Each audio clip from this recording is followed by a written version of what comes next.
Hey, എനിക്ക് ചെറിയ കുബൂസ് കിട്ടിയിട്ടുണ്ട്. നമുക്കിന്ന് ഹസൻ മത്താറ് ട്രൈ ചെയ്ത് നോക്കാം. അപ്പോൾ അതിന് വേണ്ടിയിട്ട് എല്ലില്ലാത്ത കുറച്ച് ചിക്കൻ എടുക്കുക. കുരുമുളക് പൊടി, മഞ്ഞൾപ്പൊടി, ഉപ്പ് എന്നിവ ചേർത്ത് കുക്കറിലിട്ട് 2-3 വിസിൽ കേൾപ്പിക്കുക. അതിൻ്റെ ഇടയ്ക്ക് കുറച്ച് ഇഞ്ചി, 2 അല്ലി വെളുത്തുള്ളി എന്നിവ കുറച്ച് മുളക് പൊടിയിട്ട് നല്ലോണം മിക്സ് ചെയ്തിട്ട് അതിലേക്ക് ചിക്കൻ എടുക്കുക. കാബേജ്, ക്യാപ്സിക്കം, മല്ലിയില ഇവ മൂന്നും വളരെ ചെറുതായിട്ട് അരിഞ്ഞ് ആ ഇറച്ചിയോടെ തന്നെ ചേർക്കുക. വേറെ ഒന്നും അതിൽ ചേർക്കരുത്, ഇത്ര മാത്രമേ ചേർക്കാൻ പാടുള്ളൂ. ഫ്രഞ്ച് ഫ്രൈസ് ഉണ്ടാക്കുന്നതിന് വേണ്ടി കഴുകി കട്ട് ചെയ്ത പൊട്ടറ്റോ 5 മിനിറ്റ് നല്ലതുപോലെ വേവിച്ചതിന് ശേഷം അതിലേക്ക് കോൺഫ്ലവർ ഇട്ടിട്ട് എണ്ണയിലിട്ട് പൊരിച്ചെടുക്കുക. നല്ല ക്രിസ്പി ആയിട്ടുള്ള ഫ്രഞ്ച് ഫ്രൈസ് റെഡിയായി വന്നിട്ടുണ്ട്. പിന്നെ അതിൽ കുറച്ച് ഉപ്പും കൂടെ ചേർത്താൽ റെഡിയായി.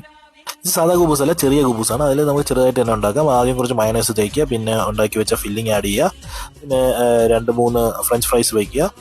അതിൻ്റെ മുകളിൽ ഒരു ക്വാർട്ടർ ചീസ് വയ്ക്കുക, കുറച്ച് മയണൈസ് കൂടെ വെച്ചതിന് ശേഷം ഒരു പാനിൽ വെച്ചിട്ട് ചൂടാക്കുക. അത്രയേ ഉള്ളൂ.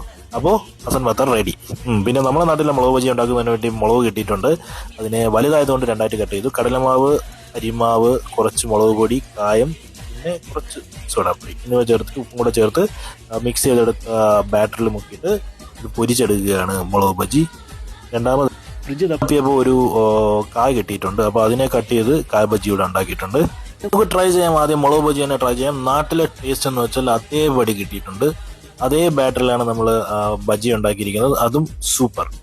ഇനിയാണ് കഥാനായകന്റെ രംഗപ്രവേശനം. നമ്മുടെ ഹസൻ മത്താർ. വളരെ simple, easy, authentic taste. Super.